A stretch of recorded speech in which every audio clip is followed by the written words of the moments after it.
Hello everyone, this is Ritu and स्वागत है आप सभी का सीटेट प्रीवियस ईयर क्वेश्चंस की सीरीज़ में। इस सीरीज़ में हम डिस्कस कर रहे हैं सोशल साइंस के previous year questions with explanation. तो आज की इस क्लास में हम प्रीवियस क्वेश्चन पेपर को ही कंटिन्यू करेंगे और you can also follow me social media, Facebook page, Insta ID and Telegram channel, link आपको डिस्क्रिप्शन में मिल जाएगा। तो क्वेश्चन पेपर हमारा 17 जनवरी का ही है ये, और इसमें क्वेश्चन देख लेते हैं। अजर्शन और रीज़न दिया है, यहाँ पर आपको सही ऑप्शन चुनना है। सही ऑप्शन हो जाएगा यहाँ पर फर्स्ट। दोनों ही स्टेटमेंट सही है और एक्सप्लेनेशन भी बिल्कुल सही दी गई है। औपनिवेशिक काल के दौरान जो अंबेडकर थे, इन्होंने मंदिर प्रवेश आंदोलनों का नेतृत्व किया था, ये बात सही है। और अंबेडकर चाहते थे कि लोग समाज के भीतर जातिगत पूर्वाग्रहों की शक्ति को देखें। तो ये बात बिल्कुल सही है कि किस तरह से जो जाति को लेकर प्रीजुडिसेस बने हुए हैं उनको देखें लोग, किस तरह से सोसाइटी में ये फैले हुए हैं, किस तरह से शक्ति है इनकी, कितनी पावर है, मतलब इनकी, लोग कितना इनको मानते हैं। फर्स्ट ऑप्शन यहाँ पर सही हो जाएगा। निम्नलिखित में से कौन सा कथन बिरसा आंदोलन के बारे में सही है? तो ये सही हो जाएगा first option A and B. पहली और दूसरी स्टेटमेंट यहाँ पर सही है कि बिरसा आंदोलन का उद्देश्य आदिवासी जो समाज था उसमें सुधार लाना था, और बिरसा बाद में अपने जीवन में मिशनरियों और हिंदू जमींदार को खिलाफ हो गए। तो ये भी यहाँ पर सही स्टेटमेंट दी गई है। जो ये बाद की दी हुई हैं दो स्टेटमेंट, यहाँ पर कहा गया है कि अंग्रेज मुंडाओं की पारंपरिक भूमि व्यवस्था को बहाल करने की कोशिश कर रहे थे, मतलब कि रिस्टोर करने की कोशिश कर रहे थे इनका ट्रेडिशनल लैंड सिस्टम जो था। तो ये बात बिल्कुल गलत है। मैं आपको बहुत बार बता चुकी हूँ, जो अंग्रेज थे इनके अधिकार इन्होंने छीन लिए थे, लगभग सारे ही अधिकार। तो रिस्टोर नहीं कर रहे थे बल्कि डिस्ट्रॉय कर रहे थे, यानी कि नष्ट कर रहे थे इनकी भूमि व्यवस्था जो पारंपरिक थी, इनकी बरसों से जो चली आ रही थी उसको नष्ट कर रहे थे, ना कि रिस्टोर कर रहे थे। और बिरसा के अनुयायियों ने बिरसा राज के प्रतीक के रूप में लाल झंडा फहराया, ये गलत है। यहाँ पर कलर को लेकर थोड़ा करेक्शन होएगा, वाइट फ्लैग जो है इन्होंने फहराया था, इसी वजह से ये दोनों स्टेटमेंट यहाँ पर गलत हैं। आगे बढ़ेंगे। नेक्स्ट क्वेश्चन में अजर्शन एंड रीजन दिया है। गांधी जी ने भारतीय लोगों से 6 अप्रैल 1919 को रोलेट एक्ट के अहिंसक विरोध के दिन के रूप में मनाने के लिए कहा, और कारण दिया है कि रविंद्रनाथ टैगोर ने अपनी नाइटहुड का त्याग कर देश की पीड़ा और क्रोध को व्यक्त किया। तो यहाँ पर सही ऑप्शन हो जाएगा सेकंड। दोनों स्टेटमेंट ट्रू हैं, लेकिन एक्सप्लेनेशन जो है वो मैच नहीं कर रही है, उसकी एक्सप्लेनेशन नहीं है ये पहले वाले की। तो दोनों ही यहाँ पर सही हो जाएंगी स्टेटमेंट्स।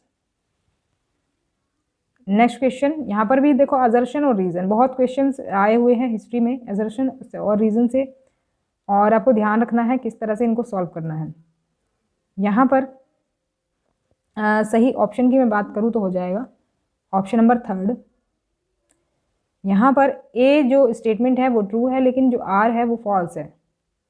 ए में क्या है, प्रधानमंत्री जवाहरलाल नेहरू ने शीत युद्ध के संदर्भ में गुटनिरपेक्षता के सिद्धांतों के आधार पर स्वतंत्र भारत की विदेश नीति विकसित की, और कारण दिया है गुटनिरपेक्ष आंदोलन ने देशों से 2 प्रमुख गठबंधनों में से किसी एक में शामिल होने का आग्रह किया। अब देखो, सबसे पहले तो आपको समझना जरूरी है गुटनिरपेक्षता है क्या।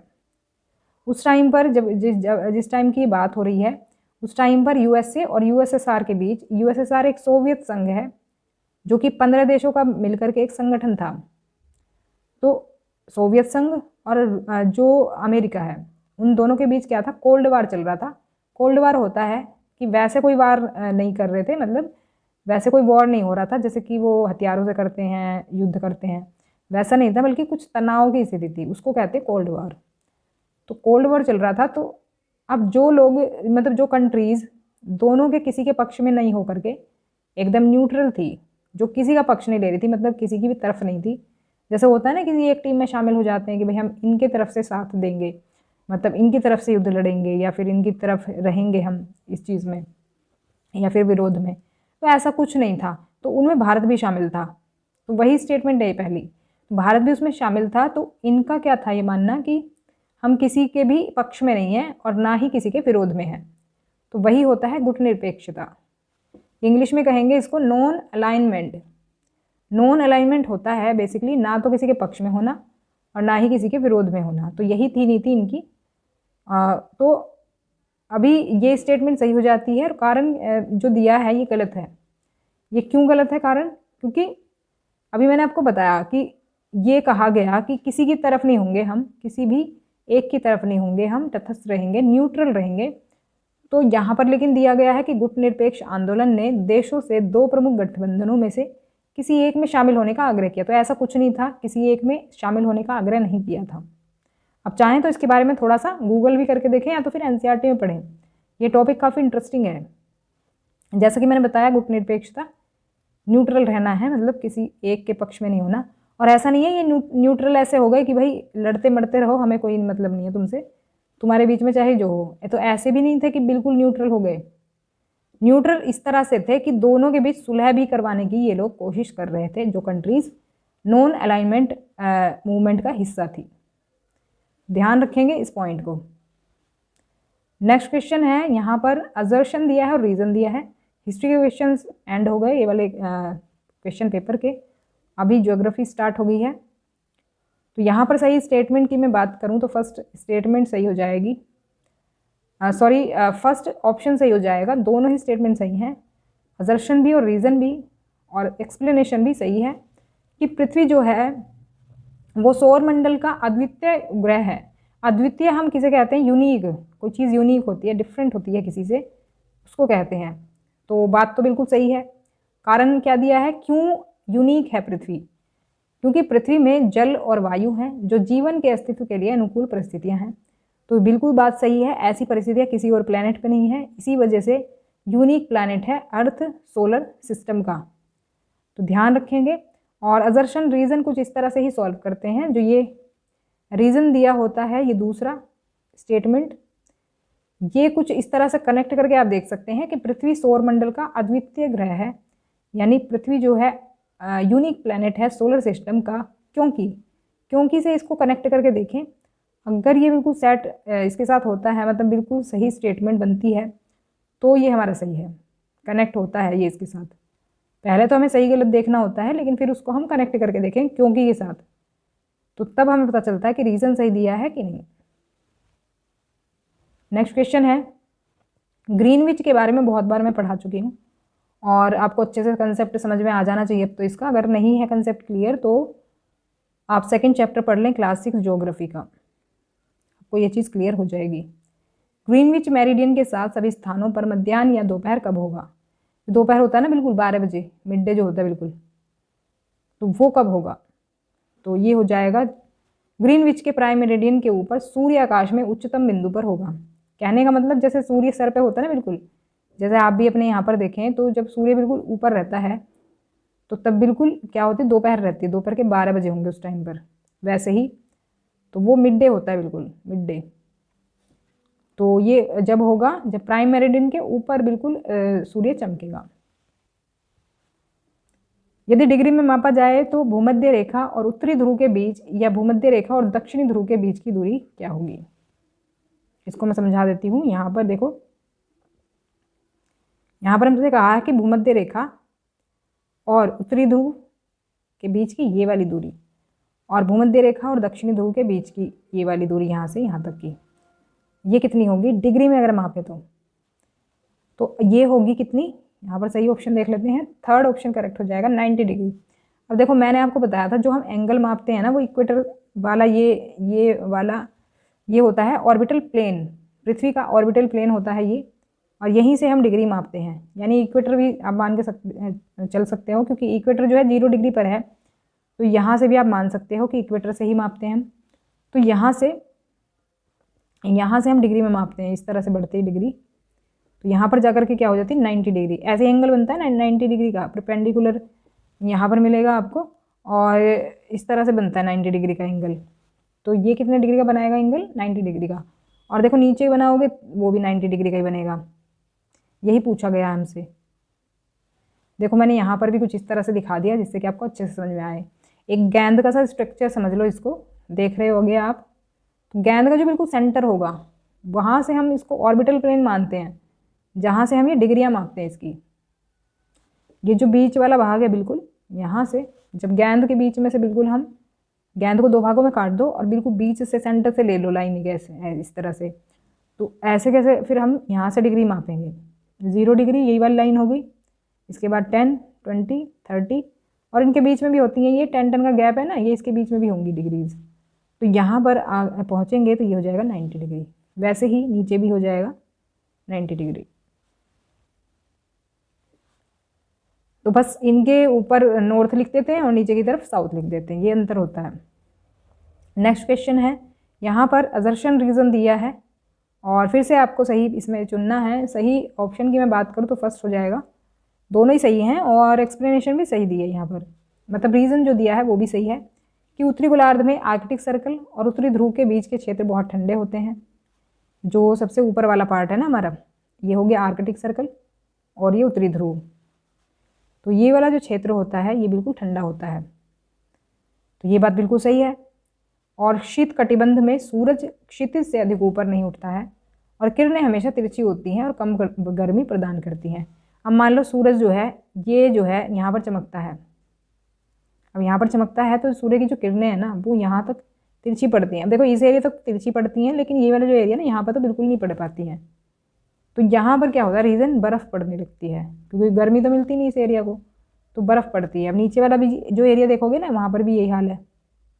तो ऊपर का और नीचे का, नॉर्थ और साउथ दोनों जगह का जो रीजन है, नीचे अंटार्कटिका है, कॉन्टिनेंट है पूरा, तो इन जगहों पर बर्फ़ जमी रहती है, तो कम गर्मी मिलती है, ये बात बिल्कुल सही है। तो असर्शन रीज़न दोनों ही सही है, एक्सप्लेनेशन भी सही है। देखो ये रहा जिसके बारे में हम बात कर रहे थे अभी, फ्रीजिड जोन कहते हैं इसको इंग्लिश में, और हिंदी में कहते हैं ऊपर वाले को उत्तरी शीतकटिबंध, नीचे वाले को दक्षिणी शीतकटिबंध।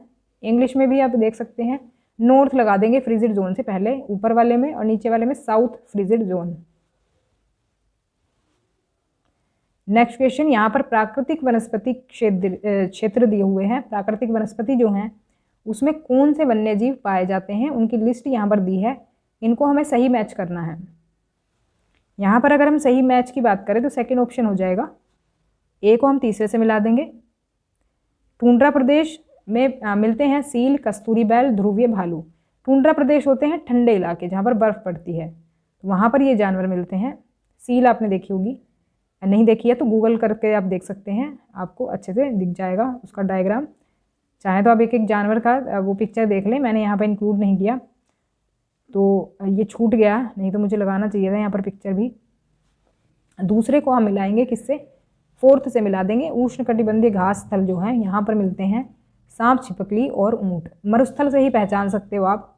देखो अगर आपको सही आंसर तक पहुँचना है ना, सिर्फ एक क्लू ही काफ़ी है। अगर मरुस्थल से आप ऊँट को मिला देते तो कौन सा ऑप्शन हो जाता, ये सेकंड ही हो जाता, और यहाँ पर एलिमिनेशन के लिए भी कुछ नहीं था। देखो मतलब ऐसा कोई सिमिलर ऑप्शन नहीं था तो एलिमिनेट ही हो जाते बाकी के ऑप्शंस। तो इस तरह से भी आप कर सकते थे इसको एलिमिनेशन के थ्रू। तो मरुस्थल से ऊँट को मिला देते तो सही आंसर मिल जाता। तो कोई बात नहीं, ये हमने देख लिया है, बाकी को मिला लेते हैं। सी को हम मिलाएंगे किससे, पहले से मिला देंगे। शीतोष्ण घास स्थल में टेम्परेट ग्रासलैंड्स जो होते हैं, जंगली भैंस, बाइसन, एंटीलोप मिलते हैं। और उष्णकटिबंधीय घास स्थल की बात करें तो हाथी, जेब्रा, जिराफ मिलते हैं। नेक्स्ट क्वेश्चन है, निम्नलिखित वर्षा के प्रकार वर्षन को उनकी उचित व्याख्या से सुमेलित करें। तो बारिश के प्रकार दिए हुए हैं और उनकी जो व्याख्या दी हुई है उससे मिलाएंगे तो सही ऑप्शन होगा सेकंड के अकॉर्डिंग मिलाकर देखें तो पहले को फोर्थ से मिला देंगे। यानी कि जो संवहनी वर्षा होती है, कन्वेंशनल रेनफॉल जो होती है वो होती है वाष्पीकरण से गर्म हवा ऊपर उठती है। और यहाँ पर बी को हम तीसरे से मिला देंगे।